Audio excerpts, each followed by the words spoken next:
goosebumps are stepping in. I'm fired up. Well, I think maybe because we have a Egyptian dog here with us today. Yeah, he's a good boy. Yeah, we have Yo Doggy. He's been on the show several times. Anubis, are you back on air? Come here, buddy. Everybody can see him. Up here. Come on, get up. Hop up. Can you do that for me? Can you speak? Speak for the mic. Speak. Good boy. Thank you. Yeah, he's a good boy. Go get your bone.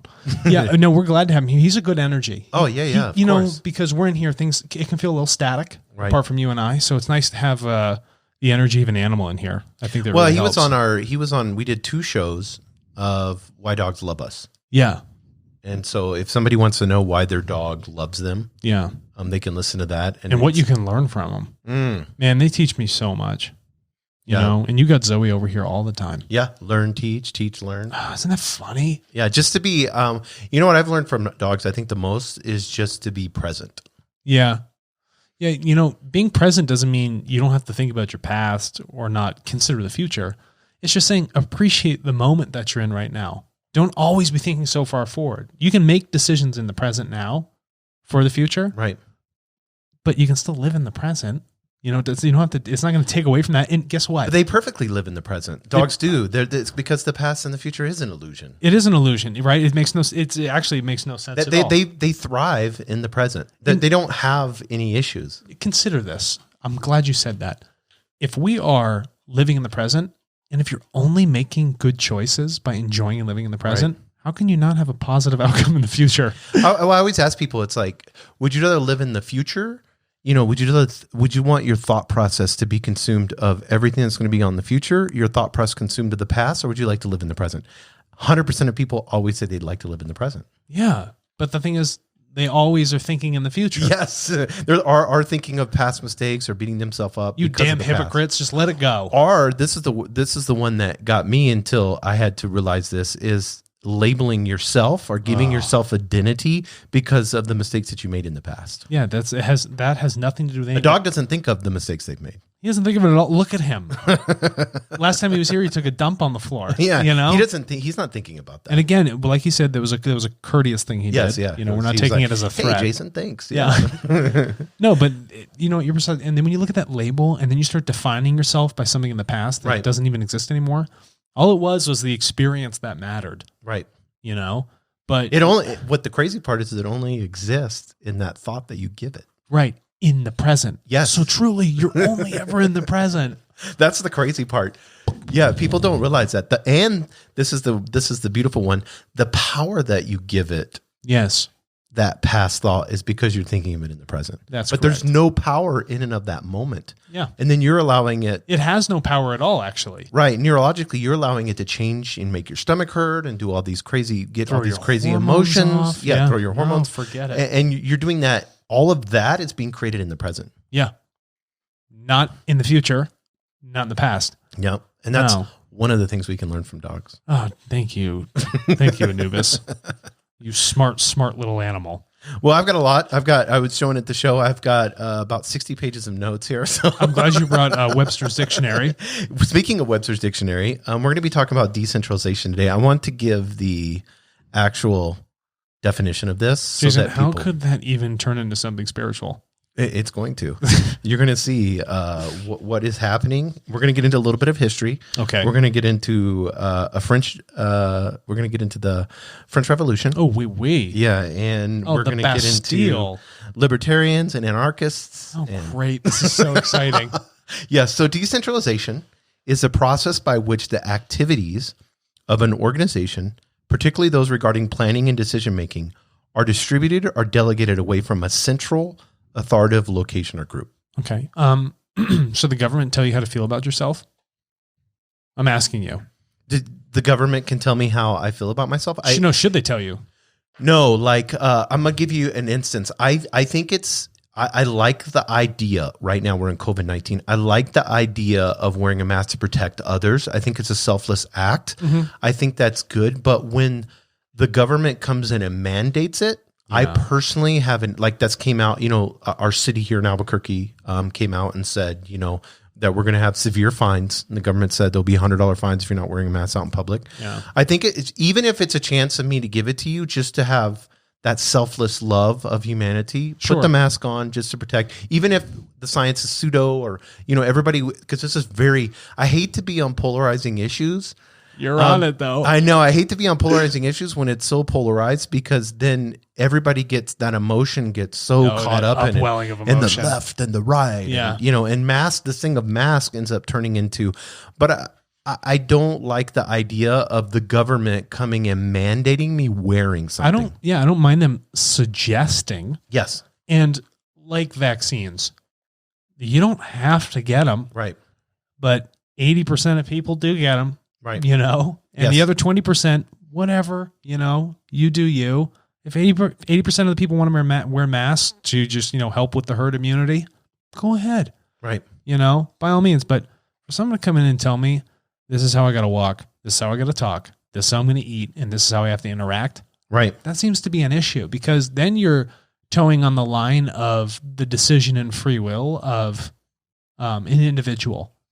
And so where does that line draw in a decentralized effort when it gets into libertarianism and then anarchy, right? And then remove the systems altogether.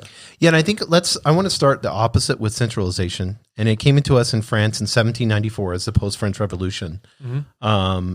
And then the French Directory, they call it the French Directory leadership, at the time created a new government structure. And so that was in 1794, and that's where centralization came in. Decentralization did not come into usage in literature until the 1820s. And it was by, and I'm going to pronounce this guy wrong. I always do, don't I? It was during the French Revolution. Tocqueville. Is he French? Yes. I don't know. Tocqueville. That's probably some Italian in there. But he began writing, and he even said, we need to have a push towards decentralization. And what ended up happening was, in the late 1800s, it became an extension. And this is what we're seeing with data and the internet. It became an extension of centralization. Even though there was a push for decentralization, it became an extension of centralization. And I think with the privacy in the internet that we're seeing, with the laws that are being passed, and then these big companies taking data. And if you want to know more about that, they need to go on our very popular YouTube channel. 10,000 hits. 10,000 hits. 10,000 views just this month. Yep. Yeah. Tartle.co, or they can go to YouTube and type in TARTLE. Yeah, we'll pop up. Yeah, and we will pop up just like this. Yes. And this gets into it a little bit more. But whenever we look at decentralization, it was in 1863, a retired French bureaucrat, Maurice Bloch, can pronounce that. That sounds very French. Wrote an article called Decentralization for a French journal. And then he reviewed the dynamics of government and bureaucratic centralization. And then the French efforts he started breaking it down, looking at decentralization. So I think that's the biggest, is when you start looking at, and our anarchists look at this, when you start looking at, bureaucracy and government. Right. When we look at anarchy, you have the principles, and anarchy is the step past libertarianism. So life, liberty, property. That's what the libertarians care about. And then if you toe that line, if the government starts to restrict that, that's where the anarchists are like, no, absolutely not. That's not going to happen. And those are, very fundamental principles. Even the founding fathers of the United States believed in life, liberty, and property. Yes. They believed that you were the king of your own land. You were a sovereign. Only until it became the United States Corporation did that change. Yes, exactly. I hate saying that. It doesn't make me feel good. But before that, they believed in that sovereign issue, but it was a centralized aspect. So, okay, here's a unified government of all these different member states that come together. It's the United States. Right. So it's a decentralized effort, but we've taken it and actually centralized it. And so what we're looking at now is that society is now like, oh, wait, we got to bring that back. That's why states' rights were so important. It was extremely important because they were saying the state is a sovereign. Right. And the people within it are a sovereign. But now that line's become so blurred. It's been blurred in technology over who really owns what. Yeah, it's like taking government military employees and putting them in these cities right now with the riots. Yeah. That's kind of like, when I look at that, I'm like, oh, okay, yeah, I know there's craziness going on, and some of the anarchists are taking advantage of it. Yeah. Not all anarchy's bad. A lot of forward-thinking writers, and we're going to get into this, were anarchists. Thank you. Oh man, everyone thinks anarchy like means burn everything. It doesn't. Like no government. No, it just means just rape and pillage. People can take care of themselves. They can self-police, and if they want to have someone speak on their behalf, it's not their leader, because they all lead themselves, but that's the communal effort to have that person speak for the voice of the group, but not decide for the group. That's the positive side of an anarchist movement. But when you're talking about, the negative side, that's like burn, get rid of all the laws, remove everything altogether. It's nice to have a sense of structure. It gives people something to, keep themselves in line with, because when people lack structure, they don't know what to do, It's not like I give you a pencil and a blank piece of paper and I say, I want you to write nice even lines all the way across. Just write sentences, and you're all over the place. Right. I would be all over the place. A little bit of structure helps. I have no artistic ability. Yeah. Drawing a stick figure, tough for me. I believe it. I don't doubt that. I don't doubt that at all. But, when we look at that, even if you're on like a spiritual path of learning, understanding creation, you have to understand the structure of creation itself. It has a structure to it. And we talked about in the previous episode with its mathematics. So if we can appreciate the small amounts of structure and then pull it into a decentralized effort, that means you don't have to have the toe-stepping line of, military coming in and pushing around, or a government deciding for you what you need to be doing. Right.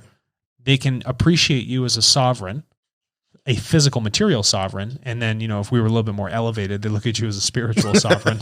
I'd really appreciate that. Yes. But I think that's where you have the really nice balance of decentralization that we're actually headed towards.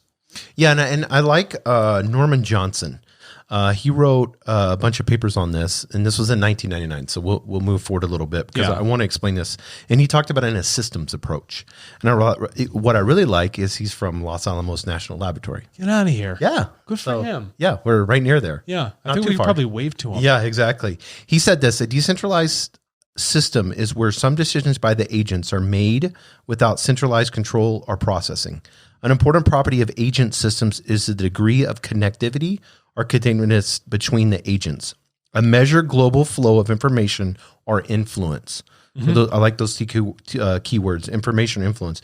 If each agent is connected and exchange states of influence, sounds like turtle, to all other agents, then the system is highly connected. Yeah, and that's what we were saying, where in centralized political systems or states or sovereigns, when you centralize it, they become very disconnected. Here's the silo. Everything has to sit inside of it, and you have to come to the silo and request things from it. Right. What he's saying is that the systems become so efficient if you can put them in their own little sphere, but have them interconnected through this web where they can efficiently, move information back and forth, because we spoke about this, that information is the basis of society. Right. It's our Maslow's hierarchy of needs. We need information to analyze so we can survive. And then on top of that, then we can look at societal interactions. But the efficiency of how that information moves is really what matters. People are interactions, just nature. Nature is naturally decentralized, but it's always listening. It's always sharing information, like trees and their roots. A tree in a forest that is sick, the rest of the trees are going to know in their system that there's a sick tree out there, and they'll send nutrients and water to its roots. But they're all decentralized. They're all their own sovereign beings. Right. And it's all well respected. And that system has been working for billions of years. Right, exactly. Okay, so when we're looking at that, he's really right from his Los Alamos, very scientific perspective. Wait till you hear this. So he says this. He writes that diversity plays an important role in decentralized systems, like ecosystems, social groups, large organizations, political systems. Diversity is defined to be unique properties of entities, agents, or individuals that are not shared by the larger group population structure. Decentralized is defined as a property of a system where the agents have some ability to operate locally. Both decentralized and diversity are necessary attributes to achieve the self-organizing properties of interest. Right. So I think that's important, because I think when people think decentralization, they think you lose your identity. No, that's great. I'm glad you said that. There's no loss of identity. Okay, the trees are decentralized, but it's a tree. Right. Right? You go into the jungle, all of the entire ecosystem there is decentralized, but that's a bug. that's a poisonous snake. Don't go near it. You realize that this is some sort of, they don't grow palms down there, but tropical tree, The ecosystem is the decentralized system as the whole. But it's extremely efficient. But that palm tree that has the one leaf that's all that's fucked up, that's its identity. That's the diversity of it. Right. So when we look at the diversity of these ecosystems, you look at something really special, and you look at the efficiency and the life that can actually bloom and flourish out of it. And they maintain a perfect balance, because if you have a decentralized system and everything shares the same characteristics, it then becomes a just giant centralized system. Right. How can you measure efficiency in a decentralized system if everything's exactly the same?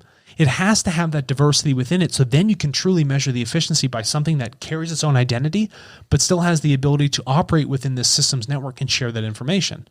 So if we look at you and I, and we go out and we're in like a big event, like the balloon fiesta around here. Which got canceled this year. That's terrible news.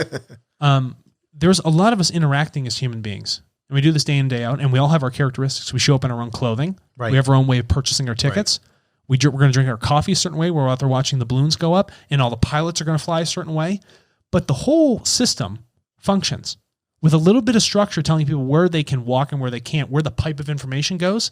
It allows millions and millions of people to enjoy something, and there's a lot of economic benefit from it. There's a bloom, but it's completely diverse. But what I love about it is it's also submissive to nature, in the sense that there's I've talked to a lot of balloon pilots, and they all talk about this, that the reason Albuquerque is so amazing compared to other places in the world is that there's almost channels of air that the balloons go. And so it's dictated by that. There wouldn't be a balloon fiesta. Balloons wouldn't come from literally all over the world, and thousands of balloons be here. It's an amusing sight. You guys should look it up. Just type in Albuquerque Balloon Fiesta. That would not happen if it wasn't our submission to nature. And if we put balloons here and then we started fighting that, you would have disaster. Yeah, you'd have to put fans on it, and then everybody's flying around, but they carry themselves with the nature. Yes. And the whole thing works. Yes. You can have thousands of balloons in the air and no fatalities. Yes. You can have millions of people on the ground and no fatalities, Yes. because they allow that flow, the diversity, the interaction of this decentralized effort to actually occur. And if you want to apply that in a spiritual sense, well, it's like, okay, I'm going to maintain my identity, but my information tells me that you're going to maintain it also. Right. I know you have a spirit inside of you, and you're going to share something with me. Whether it be preference for hip hop music, or it be a sexual preference, Whatever it might be. Yeah, whatever it may be. And I can appreciate it. Right. And we can still be immensely efficient. Right. So now Mother Nature, nature or creation, understands the value of the spirit and those laws, the value in diversity in decentralized network systems. If we can see that value of what's so plainly in front of us, so what's so obvious, right, it would do us a lot of good. And what he's saying, when a system's, if you want to apply it to politics, why wouldn't you? Why wouldn't you want to go there? It's worked so well with everything else. It's very time-tested. It's the best time-tested scientific hypothesis out there. So if we apply that, even on a small scale, just me, you, and the dog in the room, yes, there's an efficient process happening. Yes. Exactly. I respect him for who he is, his spirit, the enjoyment he brings me. He appreciates us being here, and he adds to the energy of this whole situation, the dynamic of what's going on. Well, I want to prove it in a rapid, big scale. Oh, rapid, big scale. The industrial civilization comes on the scene, the printing press hits. Yeah. The Catholic Church, they didn't like that. They're silo. They're centralized. They're like, we have the cap on religion. In fact, because the first thing that was printed on the Gutenberg press was the Bible. So here's decentralization at its best. So here's what happens. The Catholic Church says, no, Bibles are only in the Latin Vulgate. So they're only printed that. And a priest has to be able to interpret to you in Latin what the scriptures are saying. That's how valuable they are. So what happens, the printing press, they, King James, which crazy king, if you read about him or whatever, decides to put it in the English language. They go to print it. The Bible takes fire. So now everybody can read and see, oh, okay, I don't have to go to a priest or somebody hired to get my religion. I can go directly and read it. Yeah. So then guess what happens? Because of the printing press with the Bible and it being decentralized, now Christianity begins to take root all across the world. Yeah, it was the smartest thing that could happen. The church was fighting it because they believed a siloed effort to maintain a false system of power. I don't even want to get into them and them funding the Nazis. It makes me freaking sick. But what you found human trafficking. Yeah. Oh, I please, I can't even. I makes it. Yeah. All right. the other completely sovereign tax-free bank that they use to just like siphon and, wash money. Their own bad people. How did they say, okay, we're our own country? Here we go. They made, so They cut a deal with Italy? Italy had so many changing governments all the time. And the Vatican owned so much real estate. And so with these changing governments, a government needs resources. So they're like, oh, we're going to take your land. We know you have this villa out here in the countryside. We want that for the government because we can hold value in that. And the church will be like, no, like absolutely not. And they're like, can we come to a middle ground? Let's come to some terms. You give us these, benefits, outside of what your government is doing, and you respect us as this, we'll give you this villa. And they did these all, constantly all over the time, time and time again. And the governments kept toppling over. They'd require they get their assets back, but the things that were given to them, the powers, that were indoctrinated to them, give them the ability to be a sovereign entity within these other countries. And it's so funny, the separation of church and state in the United States, and we look at that and everybody hates that, if religion gets involved and, especially like everybody's so angry at the far right, getting all that. And then you look at the Catholic Church, they literally preyed on countries that were weak. Almost bankrupt or weak. They preyed on weak nation states. And they do that now. They preyed on instability. They directly funded the trains that carried the Jewish people, the original founding Jewish people in Rome, out of there by train to the concentration camps. The gold that came from the Nazis, where that was smelted down teeth from, the Jews that died in the gas chambers or anything else that was stolen from them, that was split and then also washed through the Vatican's private bank. And no one could ever do anything about it. And then when it became a real issue, the Nazis grabbed their passports from this, this sovereign state. Yes. They're like, oh, we'll give you a passport. Yeah, exactly. Because they can issue it. And that's how they escaped Argentina and stuff like Criminals go there. And Side point, though. Okay. You can tell how much we appreciate siloed religions. Oh, we just love it. So decentralization printing press. That right there was a perfect example. A common person, if they could read, they were able to, and then books came on the scene, and even now from look at you and me. We love books. Yeah, we love books. Yeah, it's probably my number one hobby. Another thing that hits, and people don't realize this, what it did for lower and middle class America is the automobile. That invention comes on the scene. Yeah. And then what is great grandpa able to do? He can move. He can go wherever he wants now. People have the ability of movement. Movement is a fundamental right here in the United States, the right of movement, the right to ownership of certain things. But they didn't have a centralized transportation. No. It wasn't a subway, that only subway, and it only goes from point A to point B. Yeah, you weren't in Boston Common taking the Green Line, which, went across the field with a bunch of dead, Puritans underneath it that they thought were witches. Right. That's the original subway line. But apart from that, it gave them the ability to be like, oh, I'm not limited by the train tracks anymore. Right. We can expand where we need to go, where we want to go. And there was a bloom at that point. It wasn't the car that actually created it. It was the idea of movement. That's what was so key. Right. People were now allotted this movement to go explore in a way that they couldn't do before. It was much more efficient. Well, I think, and Henry Ford comes on the scene and you start seeing this, and then you see decentralization of manufacturing. Sure. Yeah. So now you have mobility. Yeah. You have a decentralization of manufacturing. So you have these local plants starting to build. I can put them all where I want to go. And now, oh my gosh, I have oil refineries here and here and here, and I got the gas, the car manufacturers here and here and here. Now I've created a network, and we can share information, and we can build, and that's when industry really blossomed at that point. That was probably one of the most rapid periods up until now. Now we have the same thing going on with the internet. Correct, and now we've switched. So we've left the material stuff, and now we've moved into the immaterial aspects of it. So what's going on with our data and information on the internet? People have tried to silo it. We know that the siloing doesn't work. Look at history.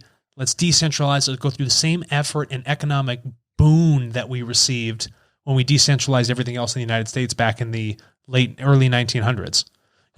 And that's the stage that we're at now. Yeah, and this network could be fractured into pieces. Sure. And there was no, one electric power grid with one computer, one data, one control. This all of a sudden began to say, oh shit, this is the World Wide Web. Correct. And I want to talk about something interesting here. that gentleman from Los Alamos, 1999, what was his name? Hold on. Let me get back to you. Norman L. Johnson. Norman L. Johnson touched on something very specific here. He didn't say that the network, the decentralized network, was a material one. He said that information was the basis of it. Yes. So even all these cars are doing all this other stuff. Information and influence, that exchange state. It's the exchange of that. Yeah. It's not the exchange of cars or oil or material goods. The real basis of things is information. Because information elevates understandings that allows people to self-reference, become self-aware, to reflect on what's going on. And because information is shared, then people can operate. They're like, oh, this is new knowledge. Right. That's the real basis. We can look at these other factors and say, oh, it was the car, it was Henry Ford. Well, no, it wasn't. It was the access of information to move faster. The Postal Service can move information faster. The availability of telephone lines to go all over the place so communication could increase. Right. It's always information as the fundamental. And that's the one thing we're not looking at here is we as characteristics as, these beings of creation, we're walking pieces of information. We maintain this identity. We constantly share and create, right? But it's not respected. The efficiency of our system of us being a sovereign is not respected. And this is what's towing us down the line to get us closer towards these, these writers that have the more, anarchist mindsets. And I want us to look at from 1980 to the early 1990s. So you had this, 13, 15 year, to the 2000s. Yeah. So you had this 23, 25 year till the tech bubble busted. Right. But I want us to get when the first wave of the internet was happening in the 1980s, yes, when they first began to the early 2000s. I want us to look at that time frame because that was decentralization. Yeah, let's look at that. And so what happened was you had pure human relationships with the web. Oh, that sounds, at that time. That sounds good. And protocols were controlled by online communities. Then this is what people don't realize. Then the dot-com bubble hits. So investments come on the scene. Yeah. And then in that moment, you had intense creativity, you had learning, you had development. And then after the bubble and all the money went away, then we started seeing monopolies form. Correct. And that's centralization. The creativity went away. And that's when you have the efforts of like the open source communities, yes, Linux communities. They're like, screw Microsoft, screw Apple, screw these operating systems. We as a people, a decentralized collective will manage our own operating system that is free, and we can have those benefits of, sharing information efficiently. We can run our own network. We don't need internet service providers. Right. We can take our Wi-Fi nodes and connect them all together. We can run without them, And so these siloed efforts have stagnated creativity because now people have to focus on getting out of a siloed system again. They're like, you've stopped the creativity. Now we got to create tools to move us out of the issues we've created and ingrained ourselves in, these monopolies, and move into, a non-monopolized state. And that's happening right now because we have something that's called distributed ledger technology. Yeah. Blockchain. And that right there is going to, and we can get to that, but that right there, it's a snowball effect and there's not a way to control that. No, you can't. It's the catalyst. It's like right when you turn on the water flow for the internet, you can't shut it off. You'd have to have a massive, coronal mass ejection to, shut down the whole network here on the globe. Yeah, and I love that. Listen to this. Jeremy Rifkin says this. Yeah, Rifkin. You've heard of him. He says about blockchain technologies, a nascent digitalized renewable energy internet. And now both those internets are converging with the fledgling automated GPS and very soon driverless road, rail, water, and air transport internet. The blockchain is a stepping stone to a fully decentralized World Wide Web. Yeah, those properties of decentralization, sovereign ideas, it allows for, again, a decrease in those risks and an increase in the efficiency of maintenance and information transfer in the system so that you can have driverless cars. They can send information back that much quicker, right? And the joke is you need to have 4 lawyers compared to every one driverless car. Yeah, exactly. That's the only thing that's holding all this up. Yeah, that's it. And so he's not wrong at all. Rifkin, he's right on the money. And that sort of change, again, is another material step back to what is really important, back to the creativity, the original intention or purpose for what the internet was, right? I know in the late 1970s, DARPA had their van in Southern California, and they're doing the first internet transmission from one communications van to another. Yes. Yeah. Right. And the government's like, oh, that's pretty cool. We should probably use something like that to talk to one another. And they're like, oh, wow, we've had this for a bit. Let's, one of the guys from the project's like, oh, why don't we introduce this to people? And then the thing like explodes. It's a bloom. Right. And then, people come in, they're like, oh, we'll be the ones to lay the fiber lines. So we'll control the internet. And then Wi-Fi shows up. Right. And then, decentralized efforts of, neural networks where people can just, share off of one another and transmit the information locally and not have to require one centralized line. But there's always people trying to get their fingers in there and control the efforts of natural creative growth. Right. Yeah. Microsoft, there was an issue with antitrust issues. Yeah. When he was over here in Albuquerque. Right. Yeah. Yeah. There was an issue with that where he was trying to control, saying no internet Chrome, no, nothing. Only it's going to be the only way you're going to get to the web, the World Wide Web, is through my computer with my browser. Yeah, and when people are on the internet, they're trying to do something creative. They're trying to share information. And then when you restrict that flow, you restrict evolutionary growth. Right. Like if I go to the rainforest and I burn a big circle and then salt the land, I've restricted the flow of the roots and the water to get into a certain area. It's not going to flourish as quickly. I felt good because I was hoarding my little circle. That's my circle, yeah. I have 10,000 species I've inflicted pain on here in my little Amazonian circle. But realize what you've done is you've disassociated it from the rest of the very diverse group, its own neural network, right? Its own decentralized effort, and you've harmed the system. Because you had this idea of hoarding and greeting, like you claim ownership over creativity. Creativity is a law of creation. Right. You wouldn't be able to be creative if creation didn't give you that ability. It gave you the free will, that choice. And to think that we have, and we talked about this on our last podcast, but to think that we have any type of ability to control. You have none. Be like a hot air balloon. Just realize that you're floating up. You can go up or down, but you're with the current. Right. That's what you can maneuver in that, but that specific certain, I don't know what they call it. It's not tailwinds. They said it's almost like highways up there. Yeah. Like the way that it's like a perfect with our elevation in the mountain. Yeah, it just shifts them. And they can control the ups and down, and they can choose to go into that stream or not. They have that choice. Right. Creation gives that stream there. It's like, do you want to move into that stream? Instead us, we're like, why don't we put up a big sail and we try and catch all that wind and maybe we can turn it into something. It's like, no.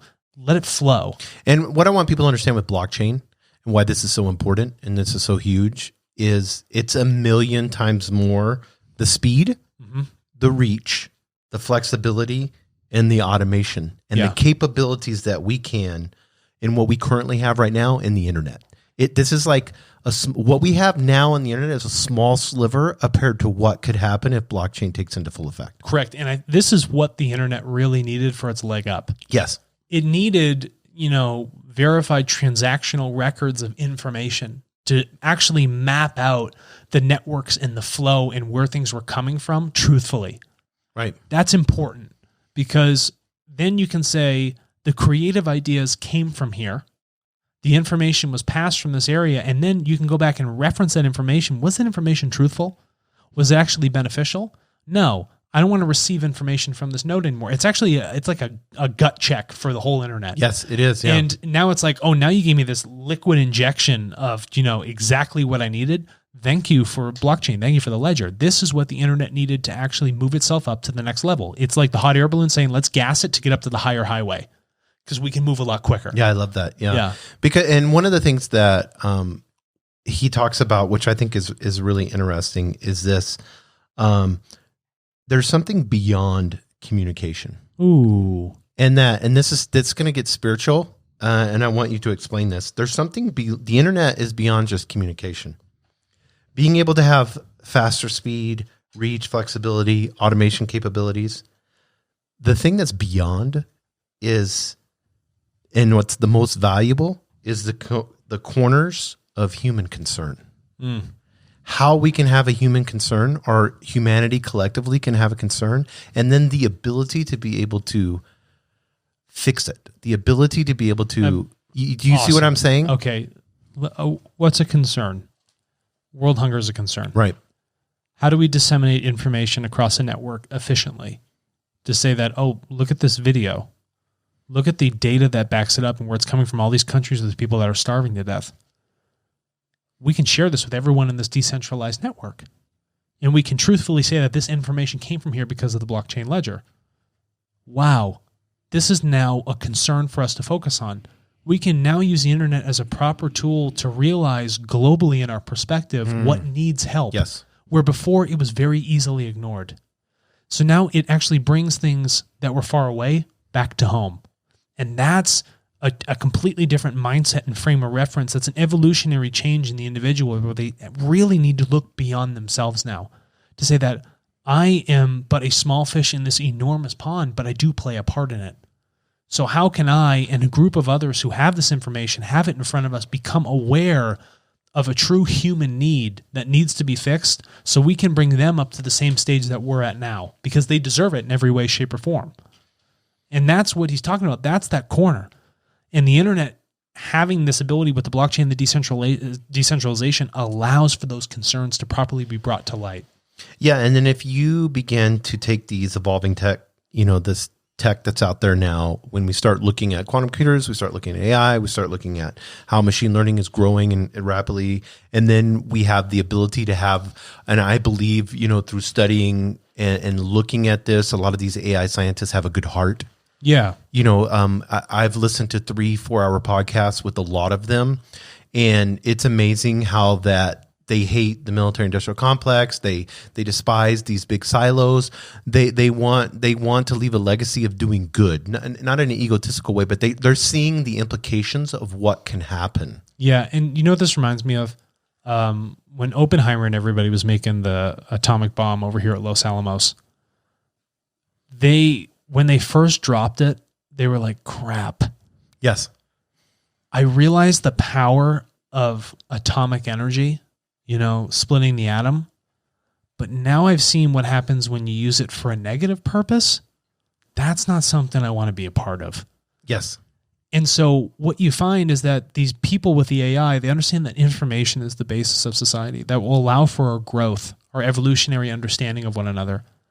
And if a military industrial complex continues to silo and say that they're the ones that are going to have all the resource power and determine when things get released and our understanding and our ability to analyze, they're like, we don't want that. We're going to be scientists because we recognize those mistakes and we recognize the power of a decentralized network where if everybody's running their own AI, we have the ability of 7 billion resources to come together and solve the problems at a much faster rate than the reliance on a centralized effort that's completely black box and offers us no opportunity. Yeah, it's a collective intelligence. It's a collective intelligence. And that's a brilliant thing because what we're doing with technology and AI, we're just mirroring exactly what is possible in our own spiritual nature that creation has given us. Exactly. Our spirit is the collective nature of all of us. But now what we're doing is we're mirroring it perfectly with technology. And it's just now starting to get there.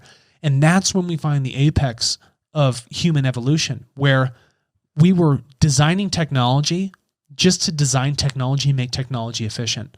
Now we've created something that has true social purpose and can actually evolve the human being. And we're going to pair both of those things together. And that's when you have a real acceleration in the development of the human, its understanding, its purpose, and its point here in the universe. Well, let me tell you how corrupt the system is now. Oh, Let's just go political real quick. Okay. I'm going to show you how corrupt it is. Polarize me. We know, you and I know, and many of the people that listen to this podcast know this, that with blockchain, there's 100% security. Yes. 100% fairness. Yes. 100% transparency. Correct. Why would the government not use that in voting? Why wouldn't? Oh, because, it's fair, distributed, and transparent. Yes. Why would you want that, right? Why wouldn't you use? Because you start to break into a system that is on a faulty foundation, which they have power over. Yes. And this is what we're going to do, not to talk about, Tartle, but we're going to push Tartle into the voting system because we can poll the entire globe in 24 hours. No one's ever been able to do that in history. No. And we don't have to rely on the government to get the answers. We're going to know specifically with traceability and transparency from verified individuals that this is exactly what they want. And nobody will be able to fluff it up. Let's get into the corporate world. Oh, yeah. Let's say... Get it. Let's say, okay, shareholders. Yeah. You want to elect board members? Yeah. Let's vote on blockchain. That's exactly right.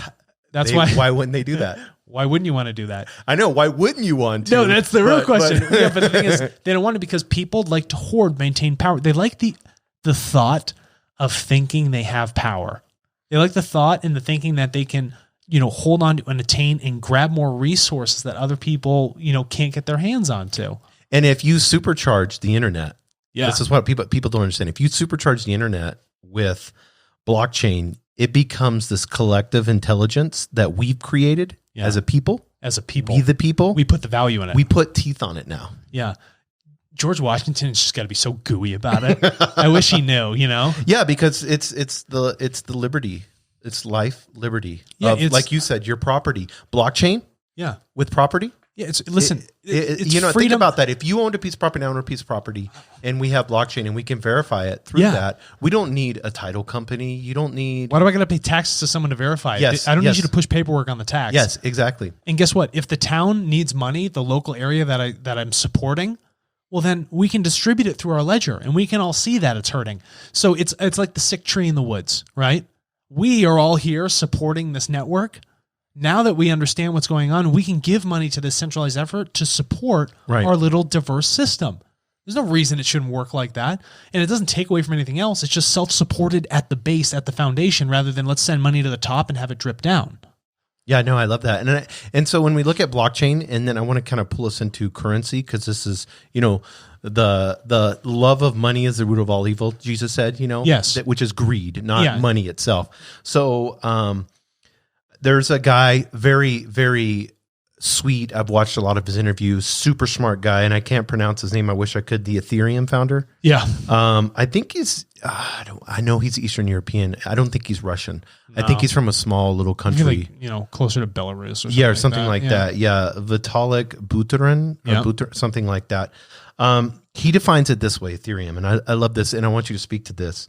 It's a software decentralization along 3 axes. So I want people to get this. Architectural decentralization is how many computer system it's made up of and how many it can tolerate breaking down at one time. That's the architectural part. Political decentralization is the number of individuals, organizations that control the computers that make up a system. Mm-hmm. Logical decentralization describes how the interface and data structure behaves as a monolith or swarm. Love that word, swarm. Swarm's cool. Whose constitutes parts could become to operate independently if it were cut in half, for example.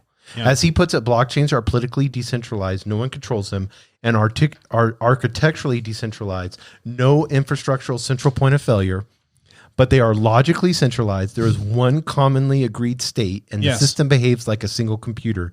Decentralized systems are more fault tolerant, attack resistant, and collusion resistant than any centralized system. That it's so obvious. And the beauty of what he is talking about is he paid attention to what nature is happening around him. Yes. And he's like, wow, look at the resilience of this. It's not fragile. It's robust. It's fail safe. And if you apply that to a transmission system, the World Wide Web, if I take a architected structure and I put it into a transmission system and I share that structure with everyone, you've just reinforced the most foundational principles which life has actually sustained itself off of. It's absolutely beautiful, regardless of the currency. Yes.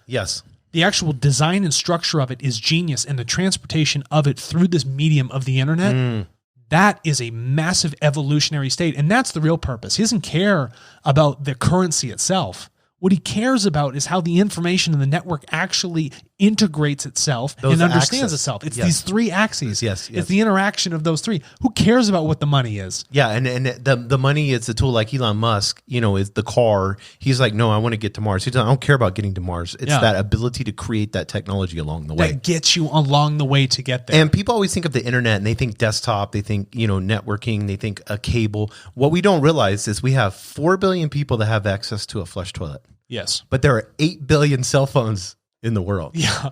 So not only do we have all these computers they are their own little hub, their own little system, we also have these little devices we hold in our hand. Yeah. There's 8 billion of them that could be decentralized. On top of the computers themselves. Yes. So you have this massive network of information that can move so quickly. Yes. And the availability and the affordability of that information to be shared, that's an educational upwelling of creativity. That's unstoppable. So if you have 8 billion mobile phones, and they have access to a bank, Yeah. to a bank account, Yes. and they could access it 24/7 whenever they wanted, then you've just disinvented the need for a bank. Yeah. Banks. So a little historic perspective on banks. Right. Okay. Let me just give that, because this is fantastic what you just talked about. The word bank. So Herodotus wrote the Histoires. He was one of the original historians, Greek guy, way back in the day. And what he realized is that civilizations their power came from water. So they were called hydraulic civilizations. They built themselves on large riverbeds, streams, the Euphrates, things of that nature, because they realized that if you can control the water, you control the society. So if we're looking at the word bank, that's because it sat on the bank of the river. The river is the current. You use currency to spend on things, right? It's the flow. It's cash in, cash out. Right. So what you're seeing is that a bank now is a metaphor of the old hydraulic civilizations of power, those centralized efforts. So the last straw was to say, get rid of the bank. I don't need to go to them. Why do I have to go to a bank to decide whether or not I want to give Jason money right here? Why should the bank decide? Why should the bank decide it's going to take 3 to 4 days for the ACH transaction to process? Because they got an FX rub where they're going to get a currency, carryover profit from saying, oh, we can hold this for 3 days and trade it and then give him his money. I love so that. It's all this arbitrary nonsense Yes, yeah. so they can continue to hoard more. It's now dumping the trillions of dollars into the big corporations now and using COVID as an excuse to topple these small businesses. It's a wash. Why can't a small mom and pop's liquor store be open right now, but Costco's allowed to turn around and sell cases of rum? You know what I mean? Pallet loads. Vodkas, yeah. Yeah. And so they're not appreciating the decentralized effort, and they're crippling their own system. And so, the internet is moving one way, society's moving one way, but the government and these black boxes and military industrial complex and these other monopolies are gripping onto the last remnants of a dying system. Yes. And they don't want to move forward, but they realize it's these 80-year-old white guys that Yeah. smoke cigars, and I like cigars. We got a humidor sitting right here. Yes, we do. But it's these 80-year-old guys in stuffy suits that are the ones that in Davos and all those areas that are holding the World on to Economic this, Forum. I've got to hold on to my power. Yeah. And here's just a point to show you the power in what's happening here with the decentralization, the effort of our evolution. The Department of Defense asked the Pentagon if they could put together a plan for the uprising of blockchain and cryptocurrencies, because the banks will lose control, Right. and they're worried about the government losing control and where that's actually headed. So they've run a bunch of different probabilistic calculations on where this is going to go. And you can read it. Someone actually, they published it online. You should check it out. So they know that it's happening. Yes. But all these other people are holding on to the last parts of the system. And these guys, in the military industrial complex are like, shit, is this a security risk? How are we going to actually handle this? Because this is essentially giving control back to people, when we were the ones looking at it. But if you look at the natural function of the system, it decreases risks, increases transparency, has the traceability, and it allows us to evolve at a faster rate, helps us understand. And if you educate people, if you allow for information to flow, we can better understand one another. We can respect what we're doing as individuals, and that will allow us to appreciate and evolve, eradicate the racism, the efforts, the polarities that we see currently day in and day out. Allow that to nourish itself and foster like a fantastic, Amazonian jungle like it used to be before people burnt it down, because we got to get wood pulp to burn, to print our books over here from the Gutenberg press up to what we have now to the big printing companies. That's not necessary anymore. Leave the Amazon alone. Leave us alone as individuals. Let us move where we want to move. Let us think how we want to think. Let us share information how we want to share, and let us evolve at the rate that we were given by creation the right to evolve at. And I want to share something about these guys that we're talking about, this control and trying to centralize it. There's something that they don't realize. They're all about the money. That's all it is. But money, I want you to think about this. Money doesn't make the world go around. No. There's one word that does. It's called trust. Right? Listen, Alexander the Great was taught by Aristotle. I don't even know if we put this quote in, something else before, but he said, and I'm going to simplify this in layman's terms, that money itself is of no value. Yes. Just money is something that has no value. Money applied for lofty goals, things of purpose. Now the money has value. But that can only happen when there's trust in place, where an individual like you and me say that, okay, we trust this ledger, we trust the transaction, we trust the information that is going back and forth. That's where the value comes from. So these guys are like looking at all this money and they're like, this is what we need. This is where our power is. No, that's not what it is. We only need, as a people, an agreed upon value for our own transactions outside of your little sick system. Yes. But what we're trying to do is just move information. We're trying to evolve, and you're sapping that evolution. Like if you go back towards the earlier days when we had, slavery was very potent here in the Americas. They didn't allow slaves to read because when you educate a man, you liberate a man. And those same concepts have rolled forward into, how the Rockefellers and the Department of Education, they don't want you to learn too much because it's the same with the church and the Bible. It's the same with the church and the Bible. We've got you. Yeah, it's like, we've got you. It's like, why wouldn't you just let us evolve so we can evolve away from you? You can continue to isolate yourselves. We trust. Yeah. Mm-hmm. Corporations we can trust. Right. Real sovereign bodies that are foundationally, instead of in God we aligned. trust. Yeah. On our coins. Yes. You need to trust us. Yeah, you need to trust us. We've got you. And we are creation. So we're higher up than you. It should say in creation we trust. Because when you say in creation, you appreciate the being. You appreciate the human. And that's what we're trying to do. We're all trying to evolve, but people are trying to hold us back with those old systems. And decentralization that move towards what people are going to say, that's anarchy. It's not. And I want people to imagine that this potential that we have with this ability that's coming up on the scene with decentralization. Imagine being able to go into any country and be able to prove yourself without a piece of paper. Show me your passport. I'm glad you talked about that. So on Tartle, I'm just going to tell everybody what we're going to do with our business plans. No, we already have the Tartle identity. Everybody should have their own self-sovereign identity. And wherever you go, it's verified. The government doesn't have to say that I'm a human being, that I'm a real person. I know I am. I'm standing here. But it's verified across a massive network of information that is traceable, transparent, and truthful, and highly efficient. And it's extremely robust. My passport, if I lose it, I'm not worth anything. I'm stranded. I'm screwed because it's a piece of paper. It's that old ideology that you have to be holding on to something physical, that the power is in the physical. Yes. But it's not. Power is in information and how that information is shared. These are the real thinkers. It's power in the trust. It's power in the trust. It's that ability for that mom to be able to work at that hotel in Dallas, Texas, and turn around and send money or information to her family back in India. Yeah.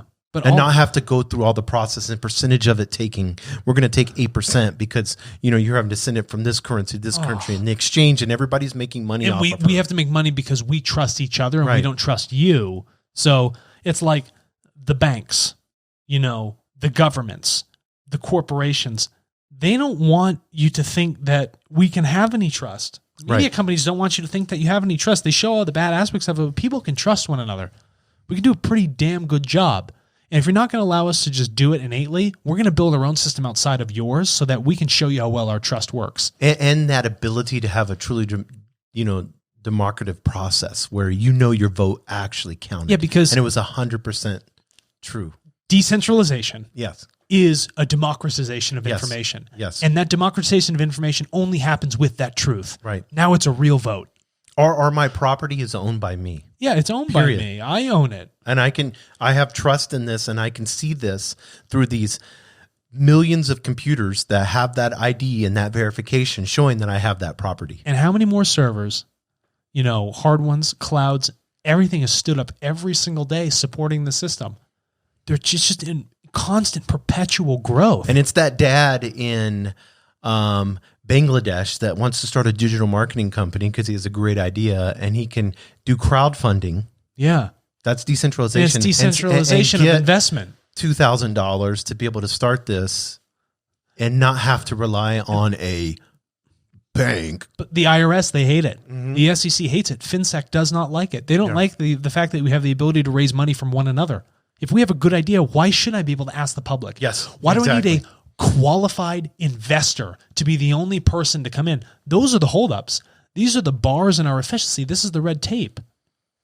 Yeah, and I want to get into these human needs because we talked about it. So we have I want to think more philosophical. So we We have human concerns, human needs. Yeah.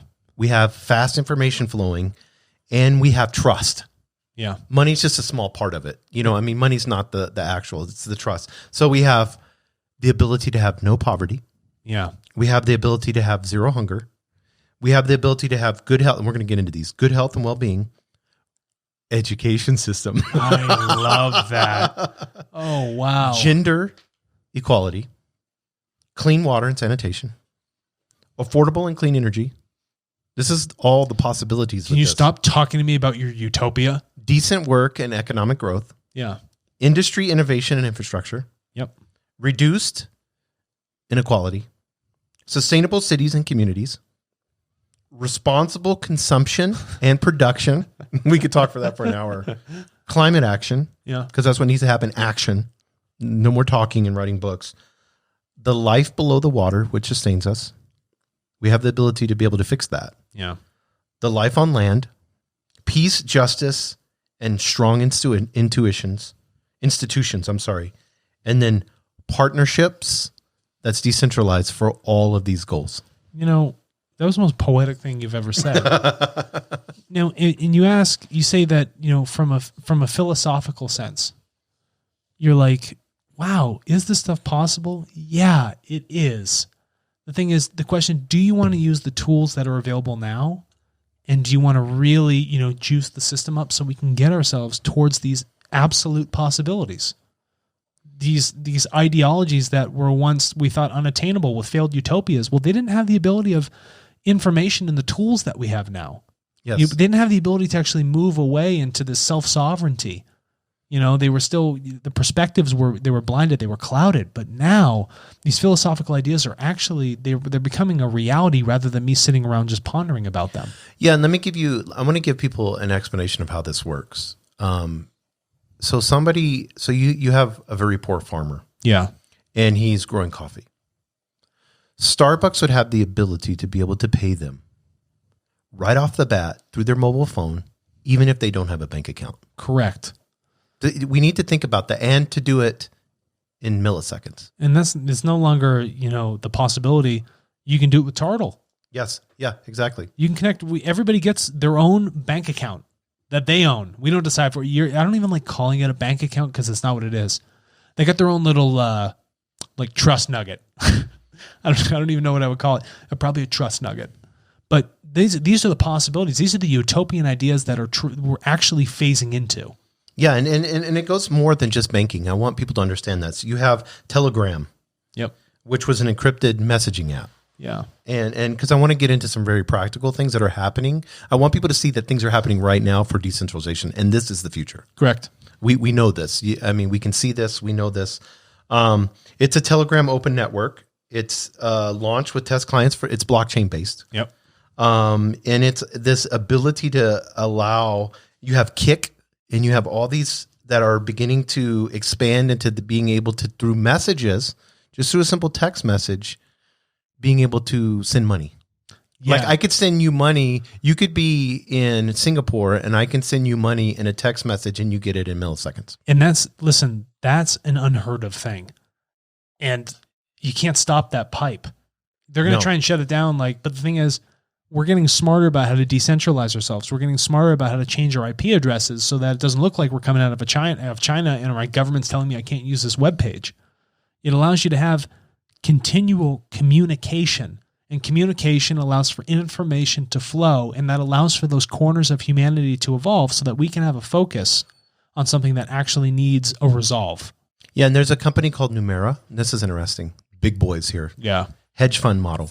Okay. So here's what they created. They employed a bunch of traders and quants and decentralized it. So Nomura sends its thousands of all these quants, these encrypted data sets, and asks them to build predictive models. And then the best contributors are rewarded with tokens. And then because there's going to be this, you're going to see this with Facebook and all that stuff. They're going to have their own. Eventually, this is where it's going to go. You're going to get tokens or money that you can spend on there because they're going to try to reward you on the platform. Yeah, because you're doing work. Yes, and then they take these meta models and then they trade with them, with these they've got supercomputers and all that stuff. And then they turn around and they do the same with data scientists to reward it. And they collectively, since it's all decentralized, bring this information together, and they have this invisible collaboration and less competition. Yeah, there doesn't need to have that competition. Yes. And then again, you're acquiring the resources of people all across the globe on a unified task. Right. So your the efficiency on it is just like phenomenal. It's actually unheard of. And I want to get into decentralization for internet security, because right now it's all fucked up. Yeah, it's a mess. So the current internet architecture has proven easy to hack. Yes. I mean, whether it's JP Morgan Chase or whether you mentioned Experian. Yeah, Experian. Yeah, that had its power plants Yep. that are sitting there with a bunch of data in them ready to be hacked at any moment. So guess what happens? Now we have blockchain tamper-proof ledgers. Correct. That are sharing data across industrial device networks all across the world. Mm-hmm. So though the blockchain ledger is public, its data communications are sent and verified using advanced cryptograph techniques. Yeah, it uses a SHA-256 hash. So what it's saying is that within this hash, the computer has to run so many calculations before it actually verifies the transactions actually occurred. But then someone has to have a key which says, I know exactly how to move the numbers and letters in this hash, so it gives me some readable format for what the information is on the inside. Yeah, it's using its blockchain-enabled KSI, a keyless signature infrastructure. Yeah. So, and I don't want to bore people. We could get into that. But another one, ride sharing.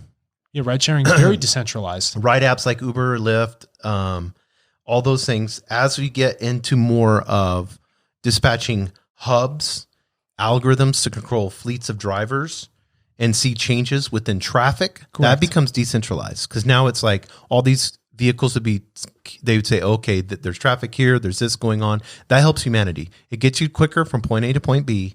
And with blockchain, here's what can happen with ride sharing. This is really interesting. So now you have a distributed ledger. Drivers and riders could create a more user-driven, value-oriented marketplace. There's a startup called Arcade City. Yeah. It facilitates all transactions through a blockchain system. Arcade City operates similar to other ride-sharing companies, but allows drivers to establish their rates. See, that's cool. So it's saying I don't have to rely on Uber to establish a rate. I can take the same concept. Because Uber would be centralized. They're centralized. Why do I have to ask them too? Why can't I just have a direct transaction? It doesn't go to Uber and then Uber pays me. I can just have the person in the back of the car pay me. I decide my own rates. And then if I want to pick someone up at that rate, I can drive around. Turtle. If this rate works for me on my data that wants to be sold, I'm going to let it go. Yes. These are the evolving things. These are the examples that are actually elevating us. And this is the dissemination of power back to individuals to make those choices. And people are beginning to realize that choice. Because what people don't realize is, like with Arcade City, what their whole vision is, okay, now you have these drivers, their ability, maybe you like this driver. Now he can set up his own reoccurring customer base. The customer is his now. Yes. It's not Uber's, it's his. Correct. And then they can offer additional services to this customer base, deliveries, roadside assistance, whatever it may be. Correct. And listen, this is the, oh my God, he's heavy. He's laying on the headphone. When you offer that to the individual, now they're really working for themselves. It teaches people self-responsibility at the same time. You don't have reliance on some other higher authority or saying that there is a higher authority. That self-reliance helps you come to that realization that, oh, I can do this. I'm responsible. I can make it happen. I just need to understand. And it forces understanding. It forces learning. How can you not want to move into a system that has that? How can you not want to push people in that direction to give them a catalyst that actually evolves who they are? It allows that upwelling of creativity and creation to come out of them. It allows it to flow. Yeah, and something like with Turtle, like as we're getting data, as you get data directly from the consumer, then you could turn around and say, this is what I like. You could turn around and say, oh, okay, we're getting direct consumer data. Yeah. So why don't we have Turtle have its own browser, and then we distribute the ads according to their actual buying experience? Yeah, that's precisely right. But they set that. Do they want fewer ads? Do they want more ads? Do they want less ads and it would be more targeted to what? You set the term. And if you really want information on something you want to buy, great. Ask for it, not be told. Do you like these ads? Do you think that these ads are good? Yeah. And then go from there I know instead that of turning around. The Brave browser's trying to get there. Yes. but it's still missing. There's still a little bit of a rub where it's like, okay, we're going to send you ads, but it's through our own network and, we'll pay you for it. Right. Like I get it, but it's still not what people need. So the resources are still going in the wrong direction. It's not perfectly decentralized. Yeah. And there's another one that people they'll start talking about cryptocurrency and they're like, well, there's still middlemen and there's still, yes, there is now, but MIT, of course, Enigma is what they call it. Enigma is a developer of Catalyst, an off-chain decentralized exchange and investment platform that works without the need of a third party to act as a clearinghouse. Yeah. So the only reason you had clearinghouses is because somebody wanted to make money in the middle. And there's one called Aux that's Ethereum based. Yeah. So when you take, this is the key, when you take human how do you say this word? Intermediaries. Yeah, intermediaries. When you take those out, now you have the lack of hacking, the lack of corruption, and the lack of human error. Correct. And so those three things, they don't have to be. Now you're building trust. Yeah, you are building trust and you're removing risk. Hello. Yes. Now. Hello. It's so obvious. Yes. Yeah. But I mean, when you look at trust, and the more trust, if you had 100% trust, yes. What is that speed like? It's instantaneous. That's all it is. It's totally. He's getting restless. Bone collector. Yes. Yeah, he's building a silo. No, but that instantaneous trust, nobody can match that speed because you don't have to have someone check it in between. It's just, we know that's what it is. And I want to get into education and academia. Okay. Yeah. Decentralized education and academia. So this is important. Decentralized education. So if we look at information from a decentralized standpoint, so the actual info you're receiving to learn a subject is, say it's on the blockchain. Right. That means everywhere all across the globe is a supporting network to verify that, this information is not only historically accurate, all of these different people are going to vet it. Like, that is legit. And it's almost like having a vote on the information. We, as a consensus of a global society, can say that this, in fact, did happen in history, rather than going over to some dictatorial country and they tell you that the world doesn't operate like this. This didn't actually happen. No one ever did this. We won the space race or whatever it might be. Right. It doesn't matter. But when you get that sort of dissemination of knowledge and you get truthful knowledge where it's been verified on a global network to say that it's been democratized, people say that is in fact the truth. Now you have something powerful. Now you have accelerated learning on a truthful basis that allows people to just integrate information at an accelerated rate and not be bound by borders or the ability of having to go to a school because they can get it right through the internet. Yeah. Well, people don't even realize verifying academic credentials. Sure. That is done with paper. That's what I'm talking about. And humans. Yes. Yeah. So what happens is if you could streamline that verification process and then turn around and say, okay, these are fraudulent claims. These are unearned credits. Yes. IBM's actually working on this where they can share student records. And IBM's huge silo. You can do on Turtle? You just put your student record in it right from the school and then you can share it as much as you want.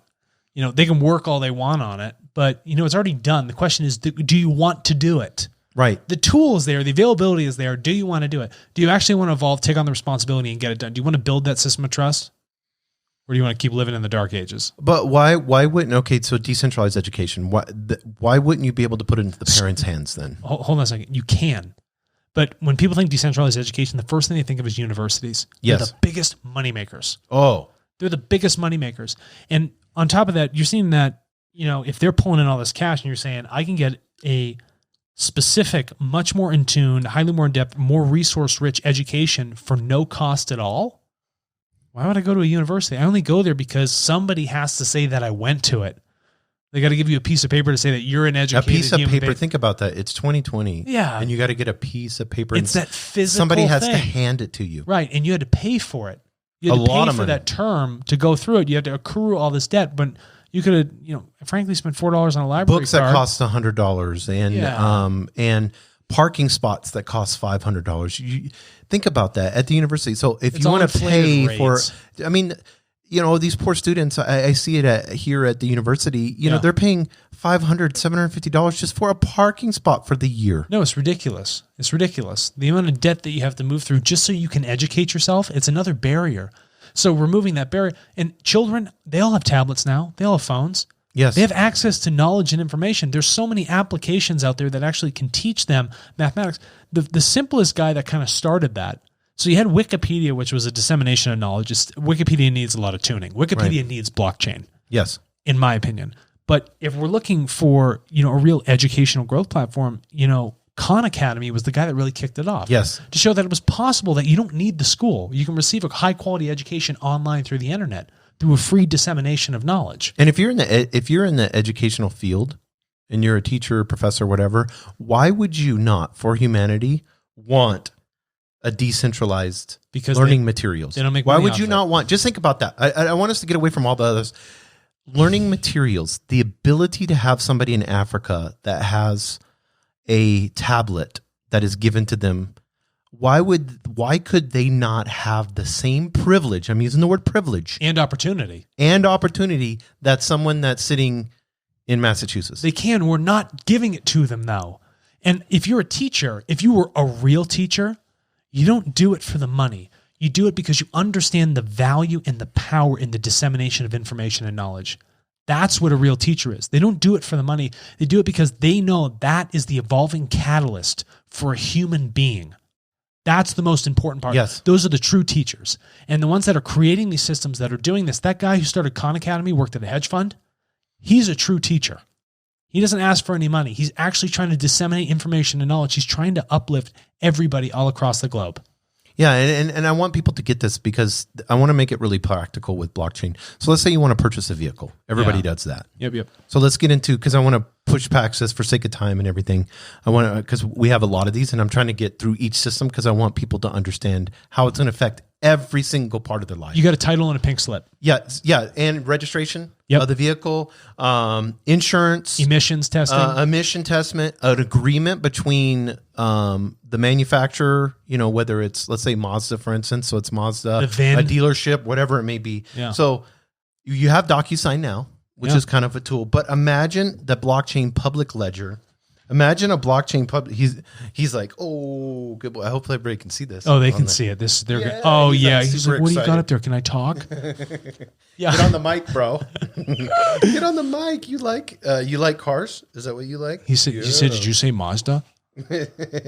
So when you get at that, think about that. So if this technology was implemented in practice, it's not a stretch to imagine that registration, insurance, everything would be done on that one ledger.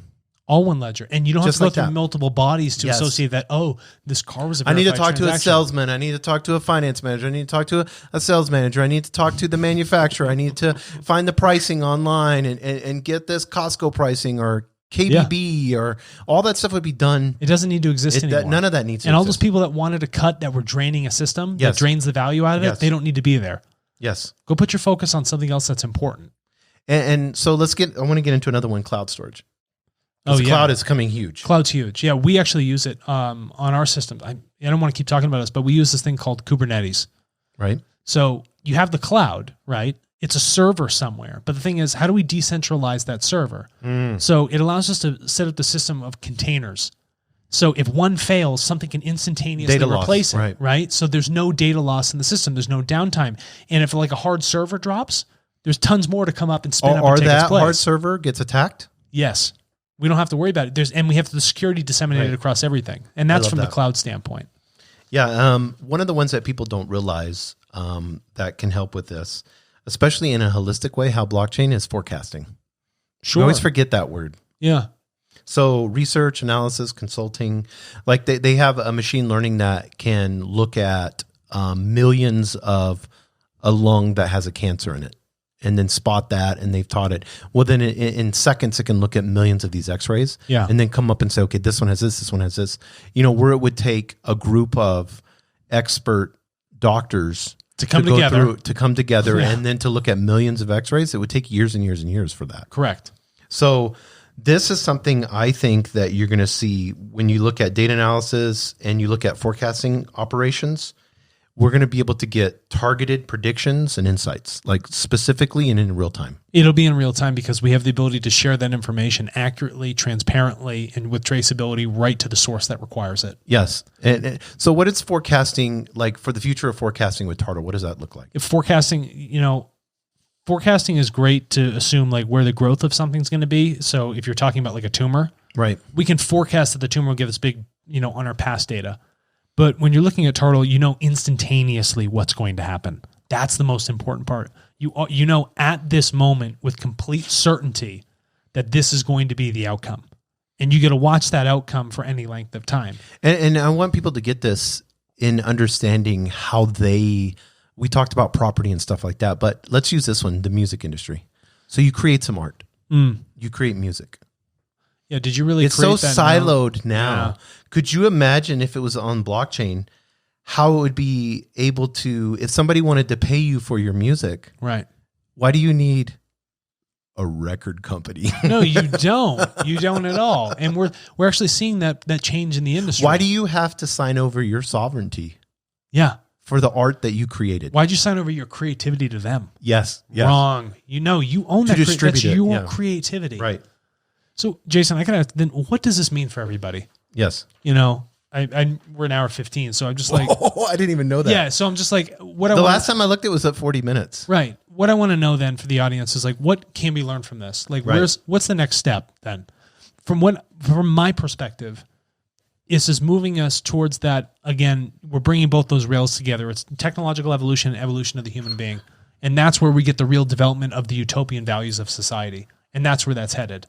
And I think that's what the catalyst is here. And I think if we're asking our listeners to anything is to look at these ideas, these philosophies that are inherent in this and realize that this tool mirrors themselves naturally how they work and what's going on with, creation around them. And if you continue to move through those principles and, adopt them or integrate them into your daily life, you're going to recognize the benefits of the things that we've actually been looking through. Yeah, I love that. I want to end on one because I know this is a political issue and something that I began to realize when you really think about this, decentralization, is weapons, guns and stuff like that, and how that they could be tracked on blockchain. Yeah, you could have full traceability of it. Yes. Right now, people can scratch off, I don't know. The serial number or whatever. Yeah, but what you could do is you could inlay in the metal a certain RFID. Yes. That's in the metal. It can't be scratched off, right? Like a frequency or a code. And those transactions will all be recorded as that gun follows from person to person. Wherever it goes. Yes, right. wherever it goes. Government to government or whatever it may be. Yeah, and I think that's a fantastic idea. It's decentralization. That is the future. Yes. That's what we're excited about. All is one. Yes, all is one. A decentralized one. Thanks, Jason. Yep, thank you.